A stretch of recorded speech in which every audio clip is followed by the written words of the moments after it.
আমার রাসূল যখন মক্কার মধ্যে প্রিয়জনদের কাছে ইসলাম প্রচার করা আরম্ভ করলেন, খুব আপন মানুষ যারা রাসূলকে বড় ভালোবাসতো, যারা নিজের আমানত রাসূলের কাছে জমা দিত, যারা নিজের সবচেয়ে মূল্যবান সম্পদ কাউকে বিশ্বাস করতে না পারলে মুহাম্মাদের কাছে যেত, কারণ সে আল আমিন, তাকে দিলে কোনো খেয়ানত হবে না।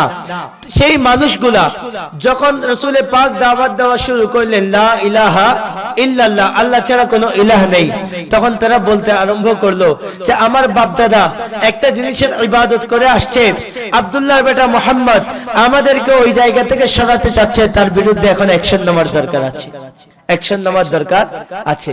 আমাদের মধ্যে অনেককেও দেখবেন আমাদের একটা ক্যারেক্টার হচ্ছে আমরা অতীতকে ছাড়তে পারি না, আমরা অতীতকে ছাড়তে পারি না। কেমন?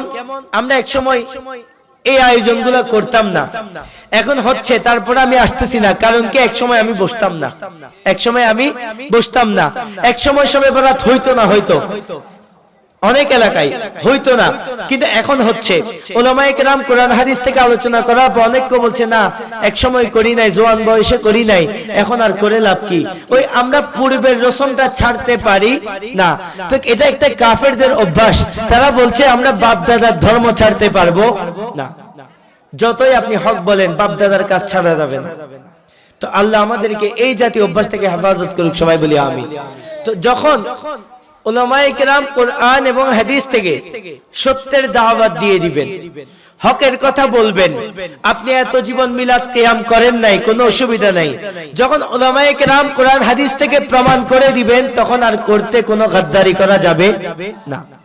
আপনি এত বছর নামাজ পড়েন নাই শবে বরাত, আপনি এত বছর ফরজ নামাজও পড়েন নাই, কিন্তু আজকে উলামায়ে কেরামের দরসে বসেছেন, আজকে থেকে আর গাদ্দারি করে ছেড়ে দেওয়া যাবে না। অতীতটাকে পাল্টাতে জানতে হবে, আর না জানলে আবু জাহেলের মতো কপাল হবে। তো যখন আল্লাহ রাসূল দাওয়াত দিলেন, তারা আল্লাহ রাসূলের বিরুদ্ধে অনেক রকম ভাবে বিদ্রোহ করেছে। কখনো নামাজের মধ্যে ভারী উটের চামড়া, উটের নাড়ি ভুড়ি রাসূলে পাকের গায়ের উপর তুলে দেওয়া হতো, কখনো আঘাত করেছে। অনেক ভাবে চেষ্টা করার পর সর্বশেষ রাসূলে পাককে 3 বছর এক ঘরে, যেটা আমরা বলি, সমাজ থেকে বয়কট করা হয়েছে। এত কিছুর পরেও যখন দমাতে পারছেন না, তখন প্রস্তাব দেওয়া হলো যে আপনার কাছে 3টা অপশন দিচ্ছি, আপনার যদি টাকা পয়সা লাগে টাকা পয়সা দেব, আপনার যদি ক্ষমতা লাগে ক্ষমতা দেব, আপনার যদি সুন্দর কাউকে বিয়ে করার ইচ্ছা থাকে সেটাও পূরণ করব, তারপরে একটু আমার বাপদাদার ধর্মের উপর আঘাত করিয়েন না। এখন আমার রাসূল জবাব দিচ্ছেন, আমি খুব সংক্ষেপে কথাগুলো বলছি। আমার রাসূল জবাব দিচ্ছেন, যদি আমার ডান হাতে চন্দ্র আর বাম হাতে সূর্য এনে দাও, তারপরে আমি কালেমার দাওয়াত দেওয়া বন্ধ করতে পারবো না। এটাই ঈমান হতে হবে।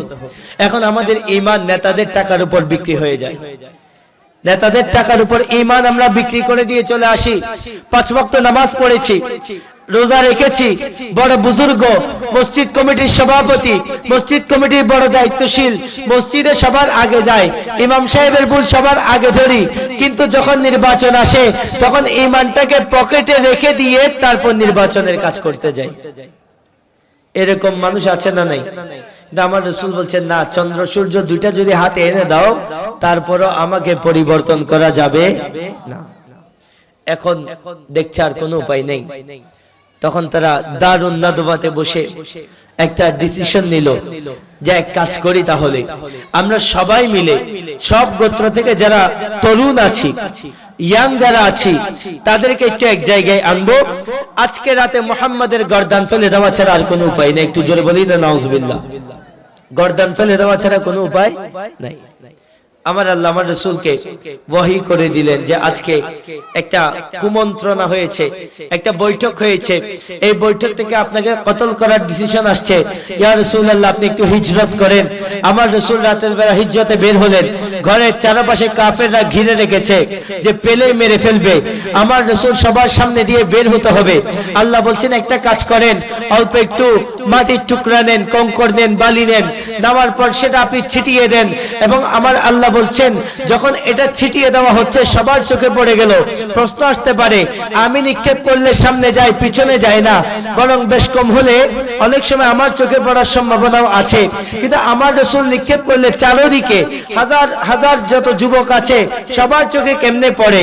আমার আল্লাহ কুরআনে বলছেন ওয়ামা রামাইতা ইয রামাইতা ওয়ালাকিন্নাল্লাহ রামা। ইয়া রাসূলুল্লাহ আপনি কাফেরদের চোখে বালি মেরেছেন, এটা আপনার সাধারণ হাতের কোনো বালি না, বরং যদিও নিক্ষেপ করেছেন আপনি, যদিও নিক্ষেপ হয়েছে আপনার নূরানি হাত মুবারকের মাধ্যমে, মূলত এটা আমি আল্লাহ নিজের কুদরতি হাত দিয়ে নিক্ষেপ করেছি। যদিও নিক্ষেপ আপনি করেছেন, কিন্তু নিক্ষেপ করেছি কে? আমি নিজে। সেই কারণে আমি নিক্ষেপ করলে সামনের জনের চোখে পড়ে, বাতাস উল্টা দিকে আসলে আমার চোখে পড়ে। তা আমার রাসূল যখন নিক্ষেপ করেন ঘরের চারপাশে যারা আছে সবার চোখে পড়ে। এভাবে করে আমার রাসূল সবার চোখে বালি পড়ে গেল, কেউ দেখতো না, রাসূল সবার চোখের সামনে দিয়ে বের হয়ে গেলেন। এখন আমার রাসূল যখন বের হওয়ার পর হিজরতের রাত সিদ্দিক আকবরের ঘরে যাচ্ছেন, সিদ্দিক আকবরকে সঙ্গী বানাবেন। সিদ্দিক আকবরের ঘরে গিয়ে কড়া নাড়তে দেরি নাই, সিদ্দিক আকবর দরজা খুলে দিয়ে ইয়া রাসূলুল্লাহ লাব্বাইক, আমি হাজির আপনার সাথে যাওয়ার জন্য। এখন আমার রাসূল জিজ্ঞেস করলেন ওগো সিদ্দিক, দরজা নাড়লাম মাত্র তুমি দরজা খুলে দিলা, ঘটনা কি? বলে ইয়া রাসূলুল্লাহ আপনি 1 মাস আগে বলেছিলেন যে হিজরত হতে পারে, তুমি প্রস্তুত থাকবা।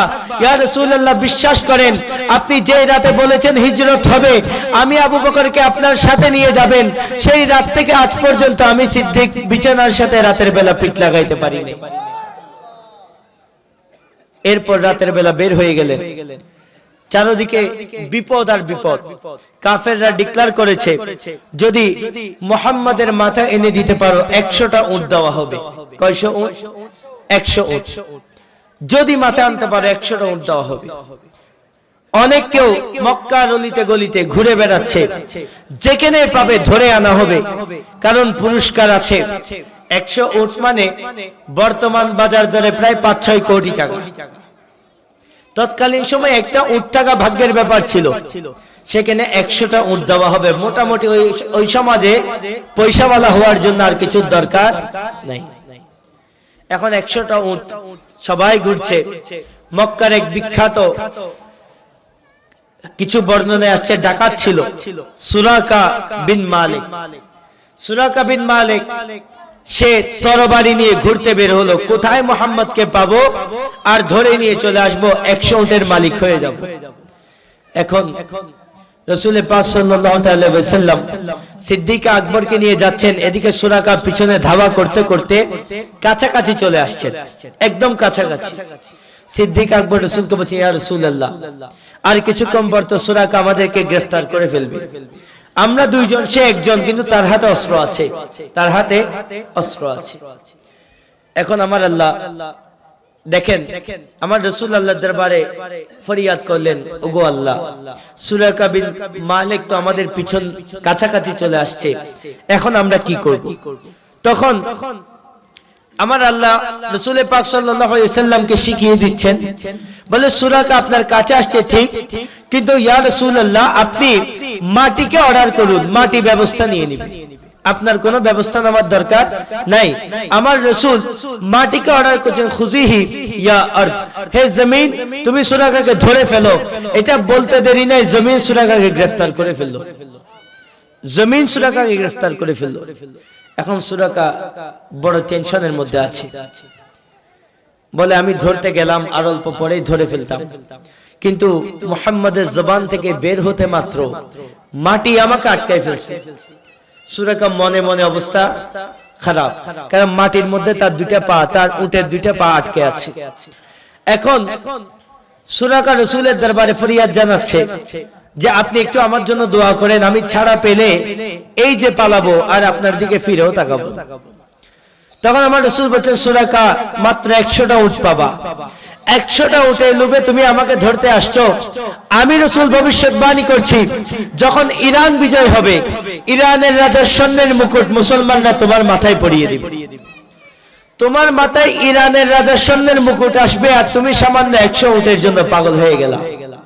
ঠিক আছে, ফারুক আজমের আমলে যখন ইরান বিজয় করা হলো, ফারুক আজম ইরান বিজয় করলেন, করার পর মুসলমান সৈন্যদল ইরানের রাজার গনিমতের সম্পদ নিয়ে আসলো। সেই ইরানের বাদশার মুকুট আনা হলো। তখন সুরাকা বিন মালিক জীবন্ত ছিল। ফারুক আজম বলছেন, যাও যাও সুরাকাকে ধরে আনো, আমার রাসূল ওয়াদা করেছেন ইরানের বাদশার যে স্বর্ণের মুকুট, এটা সুরাকাকে পরিয়ে দেওয়ার জন্য। এবং সেই দিন সুরাকাকে পরিয়ে দেওয়া হয়েছে। তো আমার রাসূল অনেক আগে থেকে জানতেন সুরাকার মাথায় ইরানের রাজার স্বর্ণের মুকুট উঠবে। আমার রাসূল সেটা জানতেন। আর উম্মতদের 1000 বছর পর মারামারি করছে রাসূল ইলমে গায়েব জানে কিনা। আমি তো এটাও জানি না আজকে থেকে 1 বছর পর বাংলাদেশের অবস্থা কি হবে।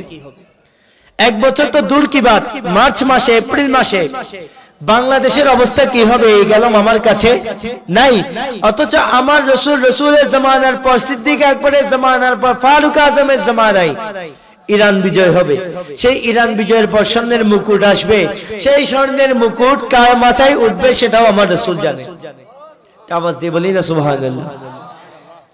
কখন কি হবে এই ইলম আমার রাসূলের কাছে ছিল। তো ওই রাতে সুরাকাকে এই ডিক্লার দেওয়ার পর সুরাকা ঈমানও আনলেন। এরপর আমার রাসূল হযরত আবু বকর সিদ্দিককে নিয়ে বাকি যাত্রা করছেন। তখন সৌর পর্বতের মধ্যে যখন ওনারা দুইজন গেলেন, গুহার মধ্যে ঢুকতে হবে, আমরা সবাই জানি ঘটনা। সিদ্দিক আকবর নিজের গায়ের জামা মুবারক রাসূলকে বলছেন, ইয়া রাসূলুল্লাহ আপনি একটু দাঁড়ান, আমি আগে গুহায় যাই। গুহায় গিয়ে নিজের জামা মুবারক ছিঁড়ে গুহার প্রত্যেকটা ছিদ্র বন্ধ করে দিলেন। অথচ গুহার মধ্যে যা ছিদ্র ছিল সব বন্ধ শেষ, একটা ছিদ্র বাকি ছিল। তা আমার রাসূলকে নিয়ে রাসূলকে ডেকে আনলেন, ইয়া রাসূলুল্লাহ ভিতরে আসেন। আমার রাসূল বলছেন, সিদ্দিক ঢুকলা কাপড় সহ, এখন গা খালি কেন, ঘটনা কি? বলে, ইয়া রাসূলুল্লাহ গুহার মধ্যে অনেক ছিদ্র, যদি কোনো পোকামাকড় আপনাকে কামড় দেয়, এই কারণে আমি আমার গায়ের জামা ছিঁড়ে ওই গর্তগুলো বন্ধ করেছি। একটা গর্ত বাকি ছিল, ওই গর্তের মধ্যে নিজের পা মুবারক দিয়ে গর্ত বন্ধ করেছেন। আমার রাসূল রান মুবারকের উপর আরাম করছেন। আমরা জানি একটা সাপ ছিল, যেই সাপ রাসূলকে দেখার জন্য, দেখার নিয়তে, ওই সাপ হযরত দাউদ আলাইহিস সালামের উম্মত ছিল। আমাদের নবীদের উম্মত শুধু মানুষের মধ্যে আছে এমনটা নয়, জিন থেকে শুরু করে বিভিন্ন জাতের মধ্যে নবীদের উম্মত থাকে। তো ওই সাপ দাউদ আলাইহিস সালামের উম্মত ছিল। তো আমার রাসূলকে দেখার জন্য বড় ইন্তজারে ছিল। এখন তো উম্মত হজে গিয়ে মদিনা শরীফ যায় না, আর সাপ রাসূলকে দেখার জন্য অপেক্ষা করে। তো ওই উম্মত থেকে নিকৃষ্ট সাপ সেটা অনেক বেশি দামি। তো ওই সাপ অপেক্ষায় ছিল তো রাসূলকে দেখবে। এখন সিদ্দিক আকবর তো মাঝখানে একটা ঝামেলা বাজাই দিল, পা দিয়ে বন্ধ করে রাখছে, রাসূলকে দেখার কোনো সুযোগ নাই। সাপ অনেক আওয়াজ টাওয়াজ করছে, বলে একটু জায়গা দাও দেখি। যখন সুযোগ পাচ্ছে না, নিরুপায় হয়ে ছবল মেরে দিল। সামান্য একটা পিঁপড়া কামড় দিলে বড় পিঁপড়াগুলা ব্যথায় থাকা মুশকিল হয়ে যায়। অথচ সাপ কামড় দিয়েছেন, রাসূল রানের উপর আরাম করছে, সেই কারণে বিন্দু পরিমাণ নড়াচড়া পর্যন্ত করেন। এখন বলেন, জান বাঁচানো ফরজ, জান বাঁচানো ফরজ। ওনার জান নিয়ে টানাটানি, তখনও চিন্তা করছেন রাসূলের আদব নষ্ট হবে কিনা। সেই আর এখন উম্মত আছে, রাসূলকে দাঁড়িয়ে আদব দেখালে উম্মত চিন্তা করে এটা কোরআনে আছে কিনা। সিদ্দিক আকবর একবারও চিন্তা করেন নাই যে আমি এখন নিজের জান বাঁচাবো, এটা তো ফরজ, এখন এটার বিপরীত করা এটা কোরআনে আছে কিনা, হাদিসে আছে কিনা, কোথায় আছে কি, এত চিন্তার দরকার নাই। রাসূলের আদব যেখানে আসছে সেখানে সবকিছু এক জায়গায় আগে রেখে দিত। এটা সিদ্দিক আকবরের শিক্ষা। সেই রাতে এখন রাসূল এক পর্যায়ে চোখের পানি যখন পড়ছে, চোখের পানিকে তো আর আটকানো যায় না, আমার রাসূলের চেহারা মুবারকের উপর চোখের পানি পড়ল। আমার রাসূল চোখ খুলে বলছেন, সিদ্দিক কি সমস্যা? বলে, ইয়া রাসূলুল্লাহ, এরকম ঘটনা, সাপে কামড় দিয়েছে। আমার রাসূল কোনো ডাক্তারের কাছে পাঠান নাই, আমার রাসূল কোনো মেডিকেলে পাঠান নাই, ওই সময় এরকম ব্যবস্থাও ছিল না। আমার রাসূল নিজের জিহ্বা মুবারক থেকে একটু থুতু নিয়ে, একটু মেডিসিন নিয়ে, খোদাই মেডিসিন যখন লাগিয়ে দিলেন, মুহূর্তের মধ্যে সিদ্দিক আকবর সুস্থ হয়ে গেল। এই খোদাই মেডিসিন পাওয়ার সৌভাগ্য সিদ্দিক আকবরের হয়েছে। এবং উলামায়ে কেরাম বলেন, এখনো কোন সিদ্দিকী আওলাদ যদি থাকে, সত্যিকার সিদ্দিক আকবরের সত্যিকার আওলাদ যদি থাকে, কাউকে সাপে কামড় দিলে ওই বান্দার শরীর থেকে পানি নিয়ে ওই পানি যদি পান করিয়ে দেওয়া হয়, ওই সাপে কামড় দেওয়া আক্রান্ত ব্যক্তি মুহূর্তের মধ্যে সুস্থ হয়ে যায়। তবে অরিজিনাল সিদ্দিক আকবরের আওলাদ হতে হবে, অরিজিনাল সিদ্দিক আকবরের আওলাদ হতে হবে। তো এভাবে করে সিদ্দিক আকবর শুধুমাত্র হিজরতের রাতে নয়, মেরাজ শেষ করে, যেহেতু আজকে মেরাজের রাত, আমার নবী যখন আসলেন মেরাজ শেষ করে, অনেক মুসলমানও বিশ্বাস করতে পারে নাই। এটা অসম্ভব ব্যাপার। কারণ যে বান্দার কাছে বিমান সম্পর্কে কোনো আইডিয়া নাই, বিমান সম্পর্কে কোনো আইডিয়া নাই, জাহাজ করে হজ করতে গেছে, তো ওই বান্দা হজ করতে যাইতে লাগছে 1 মাস, আসতে লাগছে 1 মাস। এখন বিমান কি জিনিস ওই বান্দা চিনে না। আমাকে বলছে, ভাই আপনি হজে গেছেন কয়দিন? আমি বললাম, আমার তো হজে যাইতে লাগছে 6 ঘন্টা, আসতে লাগছে 6 ঘন্টা। এই বান্দারে জীবনে বিশ্বাস করানো যাবে? আর যে বান্দা বিমান চিনে না, তার কাছে মনে হবে আমি মনে হয় তারে মিথ্যা কথা বলতেছি, আমি তাকে মিথ্যা কথা বলতেছি, কারণ সে বিমান জীবনে চোখেও দেখে নাই। তো আমরা উম্মত, তখনকার উম্মতের কাছে এই যে এত দ্রুত সময়ে মক্কা থেকে বাইতুল্লাহ থেকে বাইতুল মুকাদ্দাসে যাওয়া যায়, এটা তাদের কল্পনাতেও ছিল না, এটা তাদের কল্পনাতেও ছিল না। তো অনেক নব্য মুসলমান যারা আমার রাসূলকে ভালোভাবে চিনতে পারে নাই, মনে রাখবেন, ভালো করে চিনতে না পারলে আদব ঠিকঠাক ভাবে করা যায় না। আপনি যদি আমাকে চিনতে না পারেন, আমি যদি আপনাকে চিনতে না পারি, সম্মানের মধ্যে একটা বেশকম হয়ে যাবে, সম্মানের মধ্যে একটা বেশকম হয়ে যাবে। একটা মাদ্রাসার বড় প্রিন্সিপাল, মনে করেন কোন কারণে মাদ্রাসায় গেলাম, দেখতেছি উনি একটা সাদা গেঞ্জি পরে, লুঙ্গি পরে বাবুর্চির সাথে রান্না করতেছে, কোন কারণে করতেছে। আমার বিহেভিয়ার ওনার সাথে হয়ে যেতে পারে বাবুর্চির মতো, কিন্তু আসলে উনি হচ্ছে কি প্রিন্সিপাল। আমি ওনাকে যেহেতু চিনতে পারি নাই, তাজিমের মধ্যে একটু বেশ কম হওয়ার সম্ভাবনা আছে। তো যারা রাসূলকে চিনতে পারেন নাই, তারা বলছেন, মুহাম্মদ এটা আবার কি দাবি করে বসলো, এই দাবি তো বিশ্বাস করার কোনো সুযোগ নাই। অনেক কেউ গোমরা হয়ে গিয়েছে। কিন্তু ওই ঘটনাও যখন আবু বকর সিদ্দিককে বলা হলো, যদি কোনো বান্দা বলে এক রাতের মধ্যে মসজিদে হারাম থেকে মসজিদে আকসায় গিয়েছে, তুমি কি এটা বিশ্বাস করবা? আবু বকর সিদ্দিক বলছে, না, এটা তো বিশ্বাস করার মতো কোনো ঘটনা নয়। বলে, এটা আব্দুল্লাহর বেটা মুহাম্মদ দাবি করছে। তখন সিদ্দিক আকবর জবাব দিচ্ছেন, যদি আব্দুল্লাহর বেটা মুহাম্মদ এটা বলে থাকে, তাহলে আমি স্বীকার করছি এটা সত্য কথা।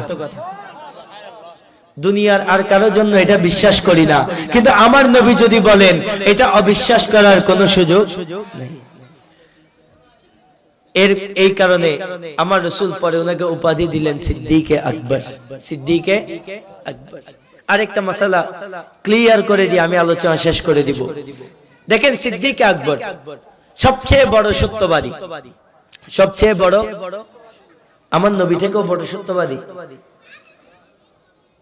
আল্লাহ থেকেও বড় সত্যবাদী। আল্লাহ থেকে বড় সত্যবাদী হওয়ার কোনো সুযোগ নাই। এখন যে বান্দারা সিদ্দিক আকবরকে সিদ্দিক আকবর বলে, ওই বান্দা বড় পীর আব্দুল কাদের জিলানীকে গৌসে পাক বললে শিরকের ফতোয়া লাগাই দেয়, বলে গৌসে আজম মানে সবচেয়ে বড় সাহায্যকারী, সবচেয়ে বড় সাহায্যকারী তো আল্লাহ। আমি বলি, ভাই সিদ্দিক আকবর সবচেয়ে বড় সত্যবাদী, সবচেয়ে বড় সত্যবাদী তো আল্লাহ। আপনি এদিকে সিদ্দিক আকবর বলেন, আপনার শিরিক হয় না, ওদিকে গৌসে আজম বললে শিরিক হয়ে যায়। মনে রাখবেন, উম্মতকে যত বড় লকব দেওয়া হোক, উম্মত কখনো নবীর থেকে বড় হতে পারে। নবীকে যত বড় লকব দেওয়া হোক, নবী কখনো আল্লাহ থেকে বড় হতে পারে না। এই না বুঝে ফিতনাবাজি করার কারণে সমাজের মধ্যে বিশৃঙ্খলা হয়। আপনি আমাকে মাওলানা বলেন, হাফেজ বলেন, কারি বলেন, শেখ বলেন, শেখুল হাদিস, শেখুল ফিক, বিশিষ্ট মুফাসসির সব বলেন আমি নবী থেকে বড় হতে পারবো। নবী তো দূর কি বাত, সাহাবায়ে কেরাম থেকে বড় হতে পারবো। আপনি আমার সামনে অনেক লকব দিলেন, নবীর আগে কোন লকব আছে? শুধু মুহাম্মদ সাল্লাল্লাহু তাআলা আলাইহি, কোন লকবের দরকার নাই, লকব ছাড়াই জাতটা বড়।